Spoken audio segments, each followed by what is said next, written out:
It was a long, long time ago. People all over the world lived peacefully, bathed in a warm light. But before they knew it, a battle broke out over the light. As a result, everything returned to nothing. However, it was so long ago that no one even knows how long ago it was. But maybe this story is happening in the present, or is it that distant past? Your face tells me you have no idea what I'm talking about. It's alright, you don't need to understand it yet. It makes no difference to me. You know, it's the height of stupidity to judge a person based on appearances, right? Well, maybe the black box is the same way. Is the box really black? What kind of black? Is it even black at all? The simpletons are just looking for a regular black box.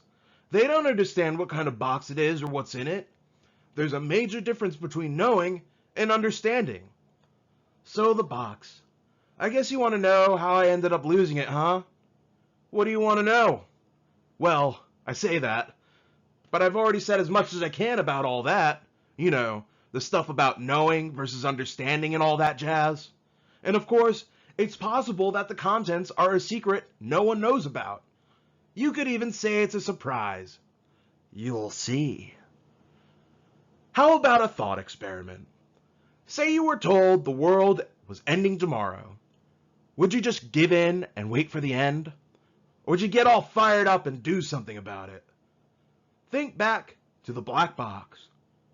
What kind of black is it? No one knows. And the end of the world? How would you expect anyone to know how that pans out either? Think back to when the man called Xemnas originally opened the door to this world's Kingdom Hearts. When and where was that exactly? How long have you thought that the flow of time from then to now was continuous?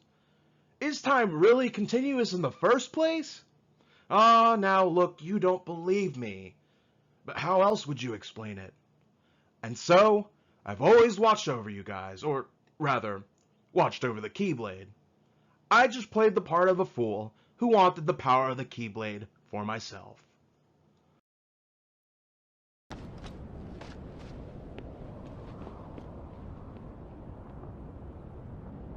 May your heart be your guiding key. Picture this. A black goat stashes away a letter, then orders a white goat to search for it. What could his intentions possibly be?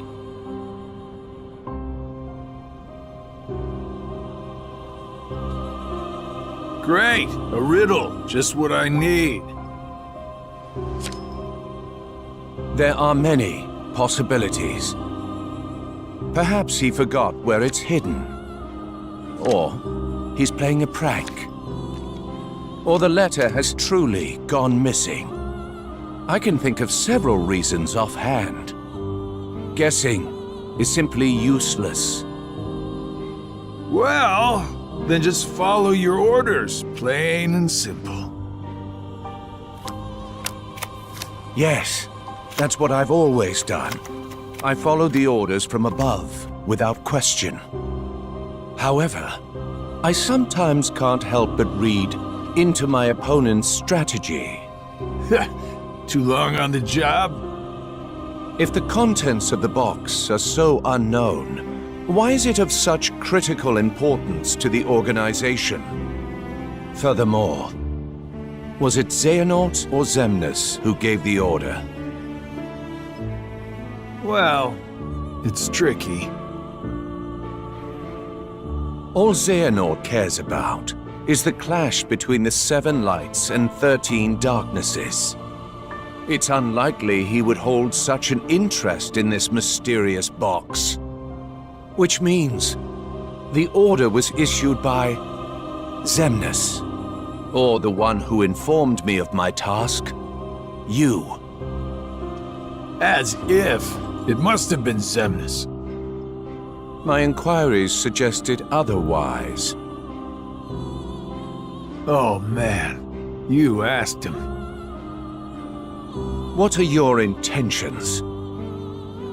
Look, I don't know what's inside the box, but it's been protected by Keyblade wielders since way back when. Aren't you curious? I heard it contains information that's vital to all Keyblade wielders. Secrets. And where did you hear this? I don't remember. I keep my eyes and ears wide open, but I've traveled so many different places. It's hard to keep everything straight, you know?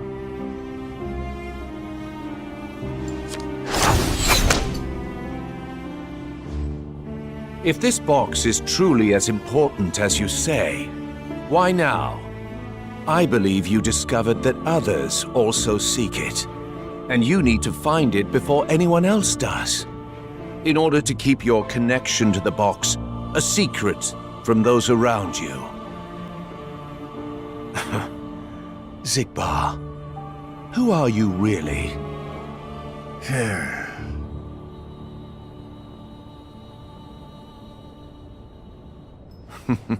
No matter. It doesn't make a difference to me. It's all the same. I'm content to feign ignorance.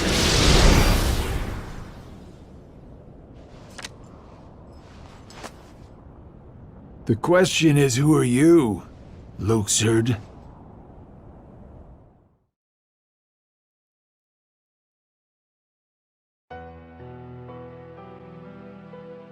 Hi everyone, and welcome to The Secret of the Black Box. In today's video, we'll attempt to answer the following. Why does Luxu not remember where the box was until after Xehanort's Keyblade War? Was Brain bequeathed the Master's Keyblade and the box? And what is in the box?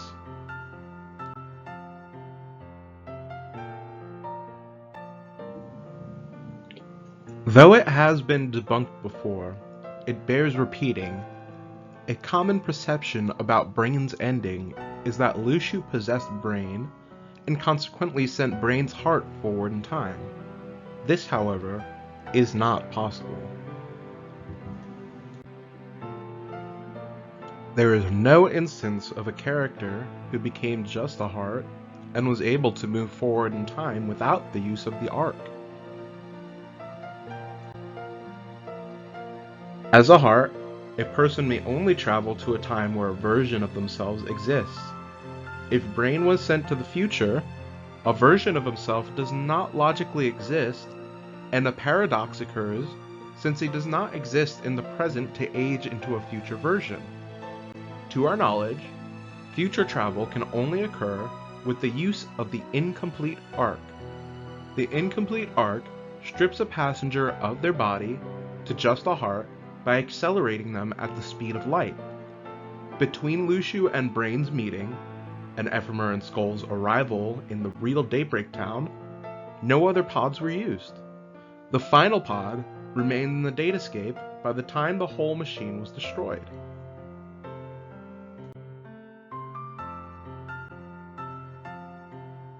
It is possible Luxu has a method of voluntarily forgetting things. I am not, however, implying he has a selective memory. For Luxu to send the true dandelion in the arc, he had to know that the true dandelion would have both a medium and someone who remembers them at their destination. Since Luxu survives throughout time, Luxu can provide both the waypoint and the medium for the true dandelion at a later date. However, this would mean Luxu must temporarily forget who that person is, as to not recall them too soon. This is one reason why the body was covered in a hooded robe, not only to conceal the body from the audience, but from Luxu as well.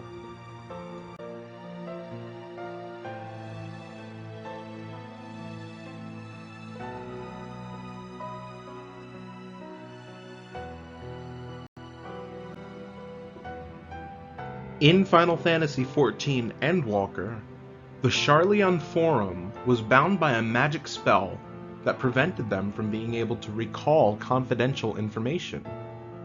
When the spell was released, they were able to freely admit the information to the public. The function of the spell is to blur the memories as if words on a page were ink smudged. As Montaigne describes, memories can be restored in death, or when the subject is returned to the ethereal sea. Likewise, specifically Marluxia, began to remember his past the moment his body began to dissolve.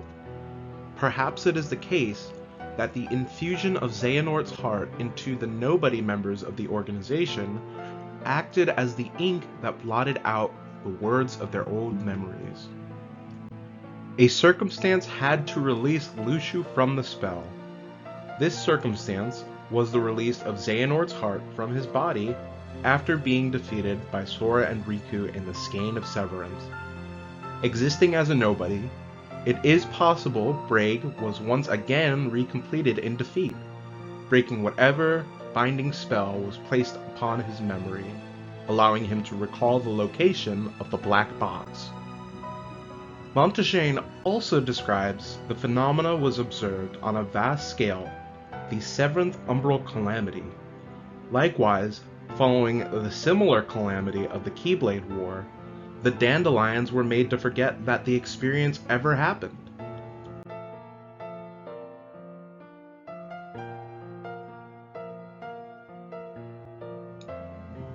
Let's go ahead and finish watching Montaigne's lecture, as I believe that the information would prove valuable to many.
This theory assumes that Brain was given the box and the Master's Keyblade, while Luxu and Brain conspired a plan to hide the box because the temptation to open it was too great.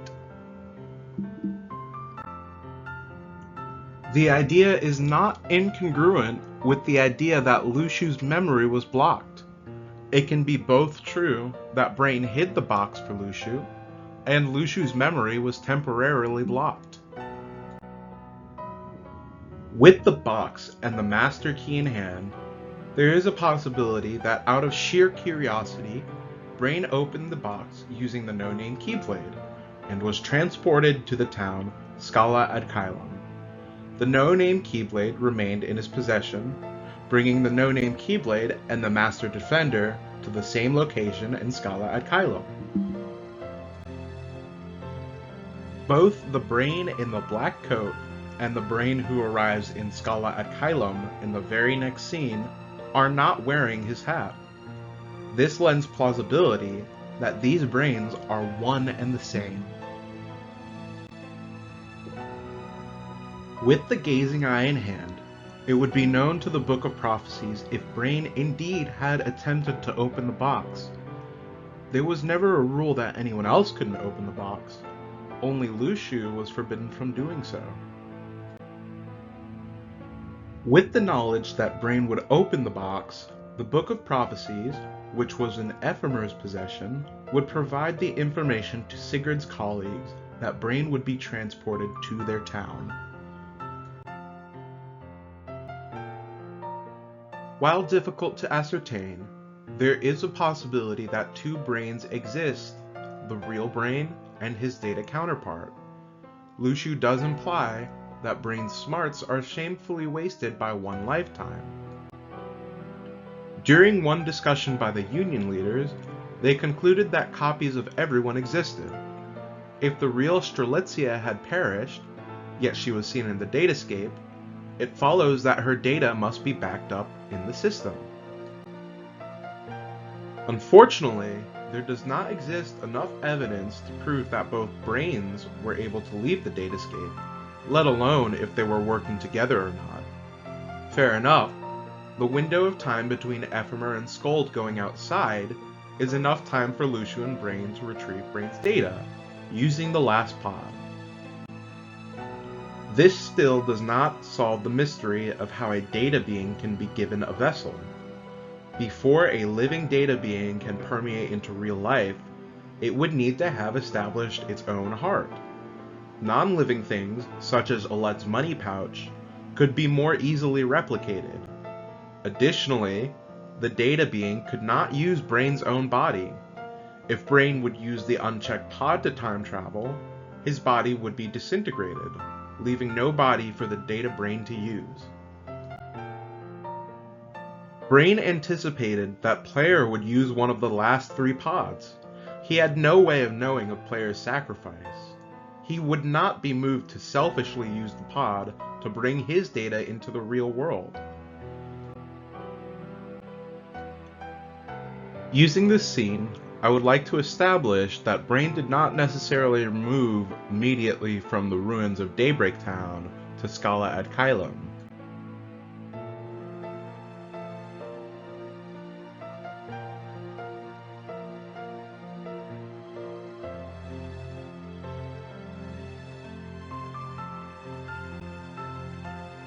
Sigurd says, "It was set in stone that you would escape the destruction of Daybreak Town and arrive here today."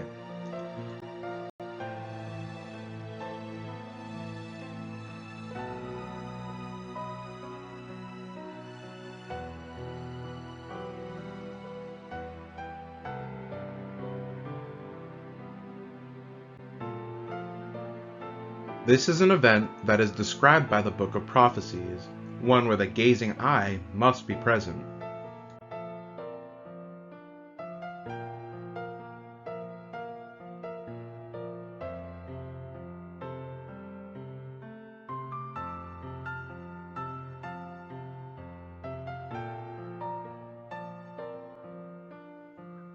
Additionally, the no-name Keyblade with the gazing eye was given to Brain, who appeared in the Keyblade graveyard with the box.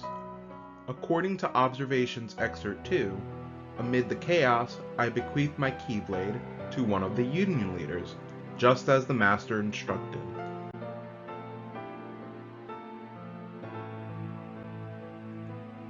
Using this information, I believe Luxu bequeathed his Keyblade to Brain during the time Ephemer and Scold went outside. Because Ephemer and Scold left that room while Brain and Luxu also had left the room, it would be more likely that they encounter each other if either party attempted to return to the room. It is either the case that Luxu and Brain retrieved Brain's data, or Luxu bequeathed the key during this time and provided Brain with a black coat as they made their escape. I do not believe both events happened simultaneously. Further, Brain called himself the virus. While Luxu's report suggests he is aware of a virus, I am doubtful he would labor to assist in a reckless plot by allowing a second Brain to walk the real world. Once again, I do not believe Brain used the Ark to time travel.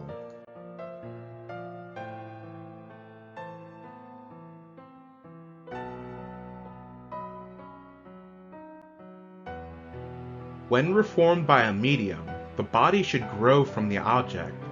This was clearly shown by Maleficent's return in Kingdom Hearts 2.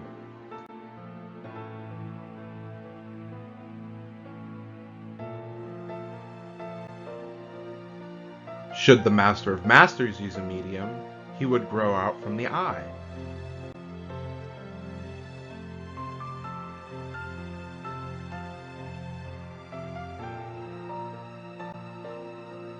Similarly, Brain should grow outward from his hat, yet in Scala ad Caelum, Sigurd hands his hat to him.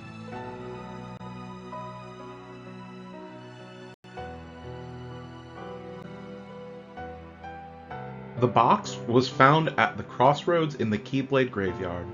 A veritable X marks the spot on a treasure hunt. Unlike when Pete and Maleficent found Pandora's box, the dirt was undisturbed, implying the box was not buried in the dirt. Rather, Maleficent explains that the box would not exist until after Xehanort's Keyblade War. Sora's tear in time would tie the fabric of two alternative histories, allowing the box to properly manifest. I did claim that Brain opened the box. This act could also be the catalyst that hid the box. I propose that the box was not deliberately hidden, but rather accidentally hidden. Of the best speculations, most evidence points to the idea that the backup data of Daybreak Town is in the box. The idea is of black box technology, which holds backup data of a system in case of a catastrophic emergency. A black box is nigh indestructible and would be secure amidst a catastrophic event.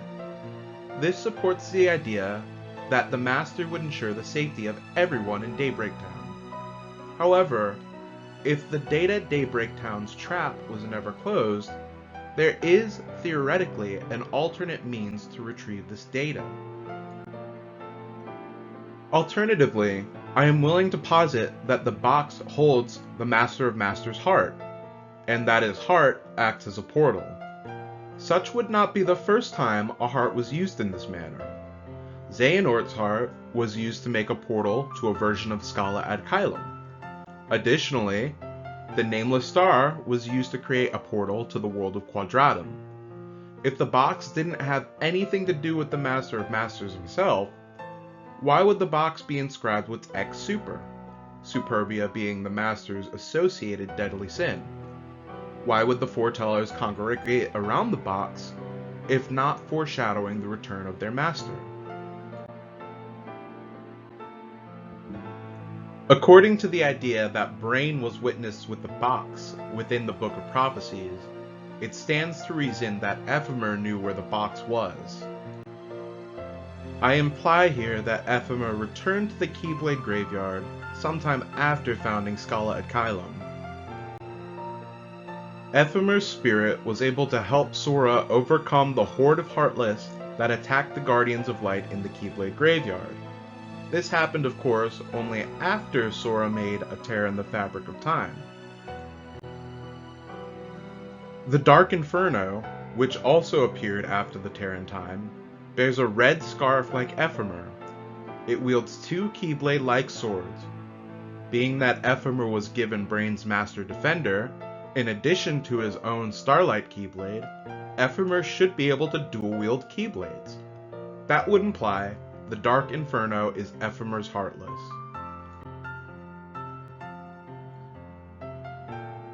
As always, thank you for watching. If you like this video, go ahead and hit that thumbs up button. Tell me what you think by leaving a comment in the section below. And don't forget to hit the subscribe button, turn on the notifications. Also, you can follow me on Twitter at @Gummiphone. Thanks guys. See you next time.